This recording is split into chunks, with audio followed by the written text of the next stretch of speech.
Bonjour, hello, welcome to MaxMountainWorld.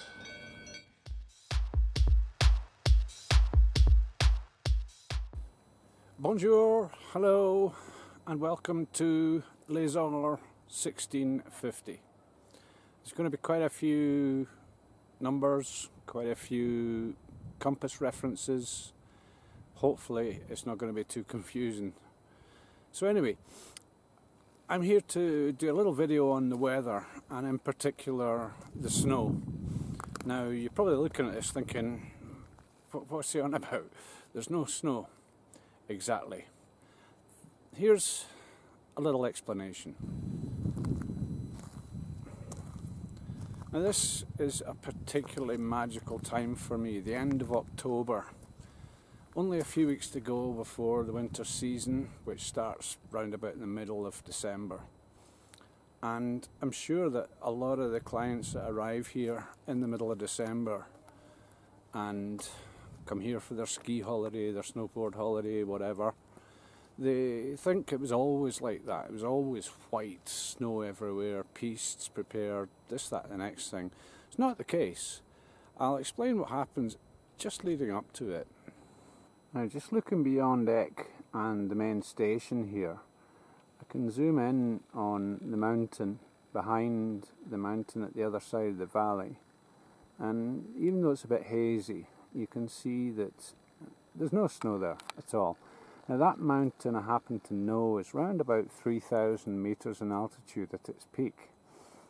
So just zooming away, you can see today as well, yeah, it's a little bit of high cloud, but it's a lovely day, beautiful sunny day, and it's about 15 degrees C here at 1650 metres altitude, and it's quite warm, but at nights it's dropping down into the minuses. It's probably, last night it was about -4, which was pretty cold, but it kind of varies in temperature. Just as one of the things, one of the dynamics of the weather here. On the same basis, just swung around to the left here, and I'm now looking more or less west, and you can see inside the forest there, protected from sun, from heat, from everything. Still a bit of frost on the ground from last night's coldness. I'm trying not to fire the camera directly into the sun, kind of difficult, but the mountain behind us here is quite a good example of what I'm going to be talking about. And this mountain, again, behind the main ski station, behind the main resort. And you can see there's quite a bit of snow on it. We had a storm a few days ago, and quite a lot of the snow's melted back, quite a lot of it hasn't. But you'll see that across here, try to get my finger right, across here is, this area here, is all north facing. So that gets very, very little sun, especially with quite a steep mountain, quite a steep mountain side. But on the same count, you can see that across here, where is it, there on the left there, it's not quite so low. The snow, there's a little bit of snow there, but that's facing more or less south or southeast, I would say. And it gets quite a lot of sun, especially in the afternoons where the air's warmer. And you find that the snow will stay on north facing, or generally speaking, north facing slopes. That's why most ski stations are facing in a general north direction. But that kind of illustrates what happens when the snow has actually landed and it's sitting there at this point in time. So just zooming back out again here, and we'll swing round even further. We'll go and catch what the story is behind the ski resort and up the top of where the snow piece, the ski pistes are. And you'll see that the snow again, it's on the peaks here. The top here is about 2,600 metres. The previous mountain I showed you is 3,100 metres.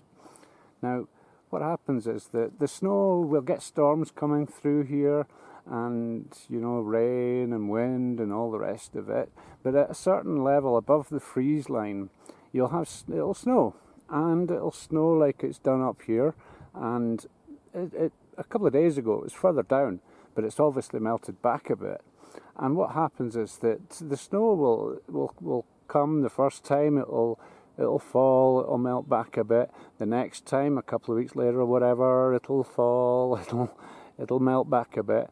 And approaching the start of the actual recognised winter season, you'll find that the snow level, at one time we'll have a storm come through and bang, everything's white down here.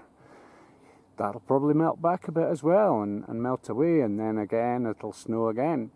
And then just before the season, sometimes just after, they've had a couple of seasons where it didn't actually snow properly till well into January. But usually it happens just before the recognised winter season starts. And you find that it's just so magical to see these snows arriving, and then all of a sudden, woof, we're wading about and stuff. Generally speaking, you find that, I mean, up here, you can see all the ski piste. There's one right in front of us here. And we've got the main ski piste that arrives back into station here. And you find that once the snow's actually stayed and it snows on top of it, that's when it starts gathering a bit of depth. I mean, up the top, it can reach 3, 4, 5 metres deep, sometimes more. And when the snow's actually on the ground, I'll cover later why I'm saying this. When the snow's actually on the ground, the snow tends to fall and land and stay deeper because it's landing on something cold and not a potentially warm surface where the tundra underneath could still be a little bit warm right into the winter. So let's just zoom in and have a quick closer look at up there and see what's what. Up the top there, that's one of the top areas of the ski area, the ski resort. And you can see that, yeah, it's not a full coverage of snow, but there's some bits that are protected by other mountains and the sunshine and whatnot. But still, it's working its way down. A couple of weeks ago, there was nothing up there. A couple of days ago, it's white, but it melted back again. And have a wee look. Nothing really up there. It's not very high up there. It's about 2002 or so. Just back over to the right there, you'll see that those slopes are actually north facing, and the snow's stuck around down to about 2003, something like that. And then just sweeping off to behind this mountain here to the other ski slopes up there. Now they're roughly the same altitude, but they're not facing north. So you can see the snow's melted back a little bit, and that's yet to become truly white. The snow there is probably down to about 2004, 2005, and across the left here, even higher. The snow up there is really, that's almost 2006. There's only a tiny dash to the left there, 2550 or something like that. So that's the effect of what's happened when the snow's actually first arrived. It's dropped, the snow line's kind of melted back, and next time it's going to be lower, etc, etc, etc. And now I'll explain what happens. As I said, the snow which arrives, if it arrives on top of previous snow, obviously it's going to stick sooner, and it's going to stick the tongue is tied, and it's going to stick thicker too. So I'll explain what ski resorts do about that.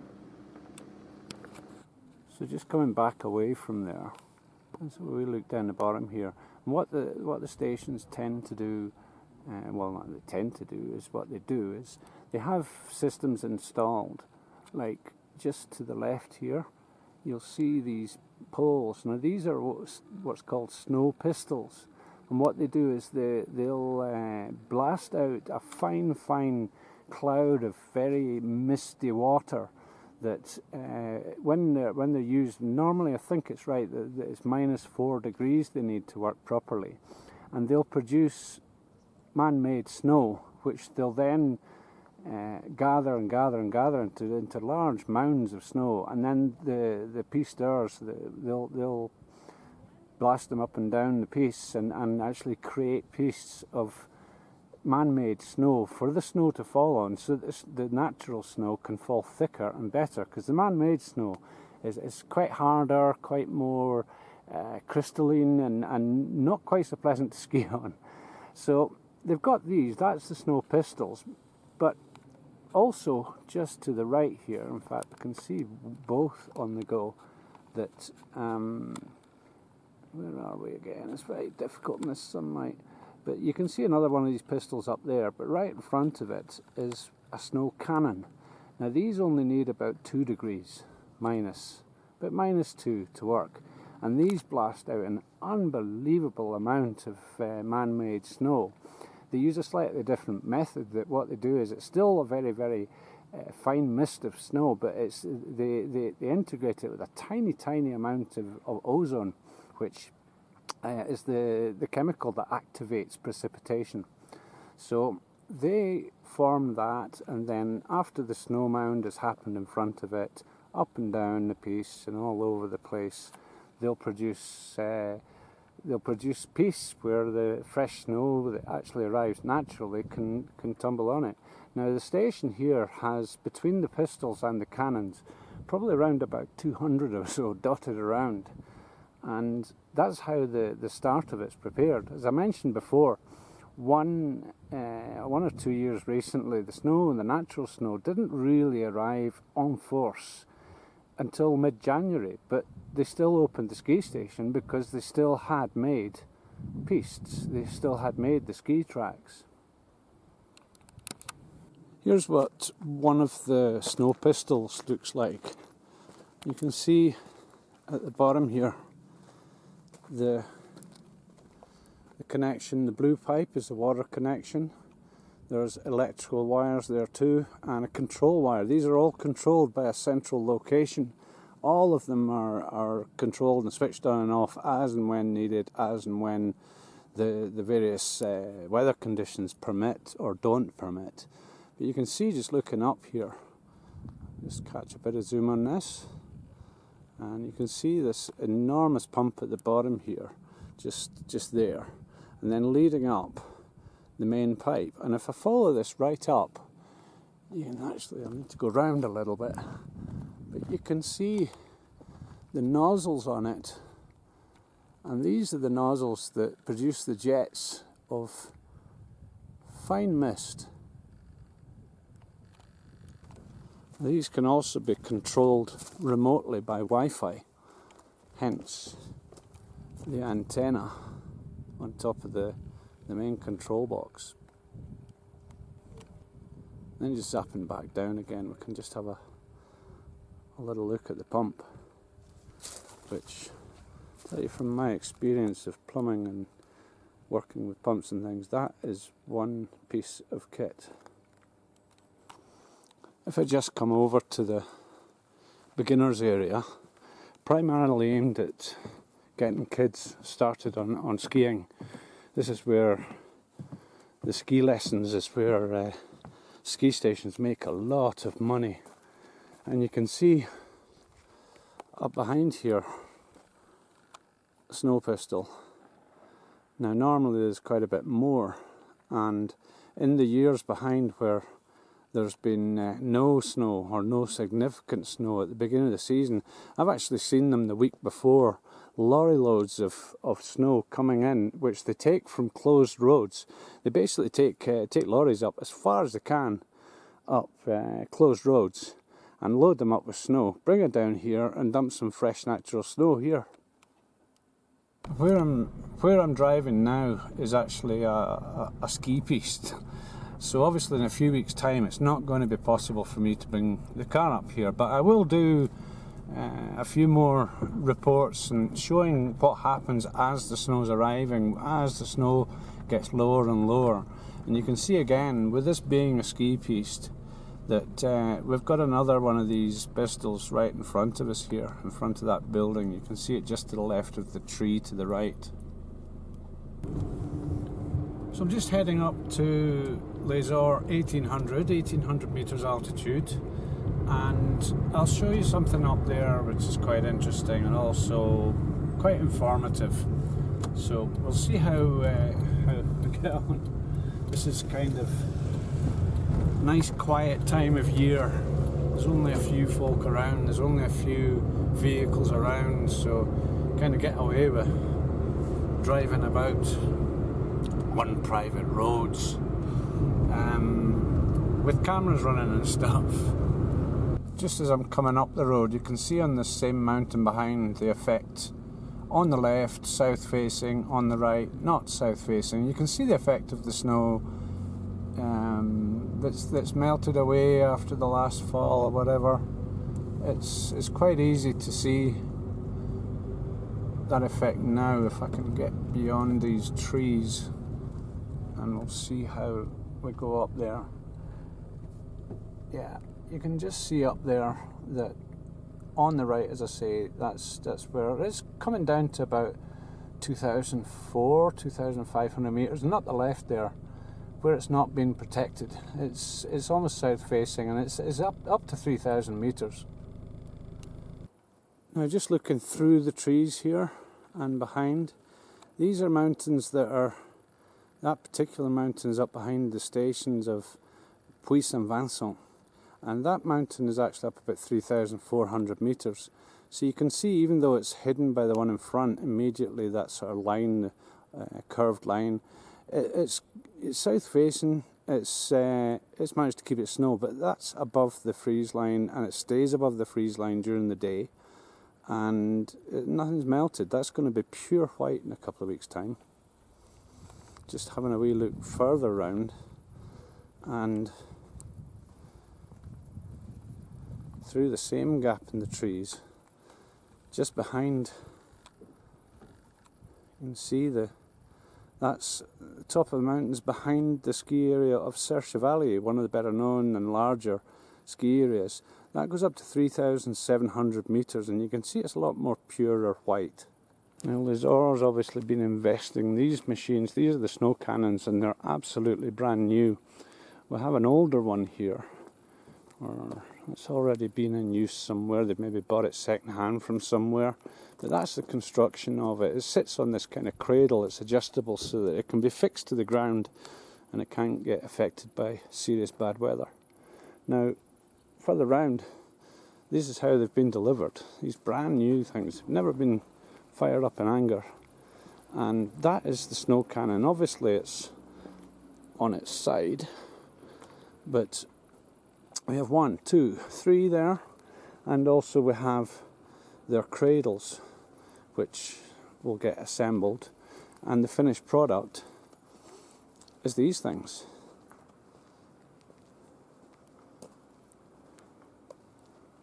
There are different types, and there are different manufacturers and whatnot, and this one here in front of me is actually second hand as well.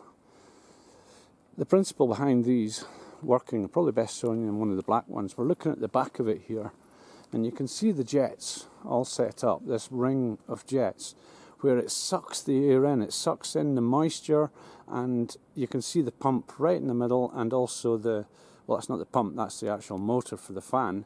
The main pump is down below here, and you can see pretty hefty power. Look at the size of that cable. I'll just put my hand in front of it just to show you. Wow, that's a massive power supply. And everything's adjustable, so they can be adjusted for whatever. There's also this grid in the front that stops natural snow clogging it all up. It just gets blown clean every time it's in use. And the principle of it, as I say, is -2 degrees, it can start producing natural snow. So a quick final and a quick nice one, well, not nice, but anyway, these snow cannons were invented by accident.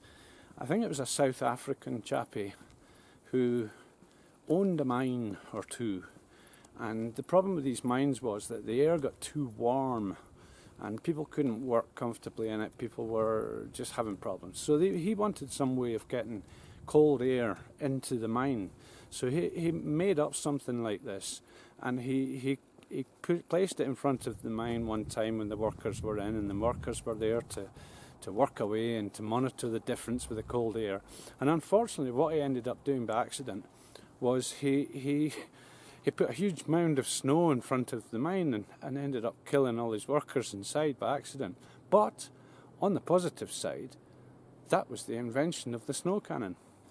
So that's the assessment of, or the first of a few videos of what happens when we're waiting for the snow to arrive. As you can see, with the beautiful scenery behind, the forests, the sky, beautiful blue sky, beautiful day, and this is what happens. It's not snowing yet. And this is the end of October. We've still got, what, 5, 6, 7, 8 weeks to go before the actual winter season for real happens. So the next video will come along soon when there's a bit more snow about to explain more as it's happening.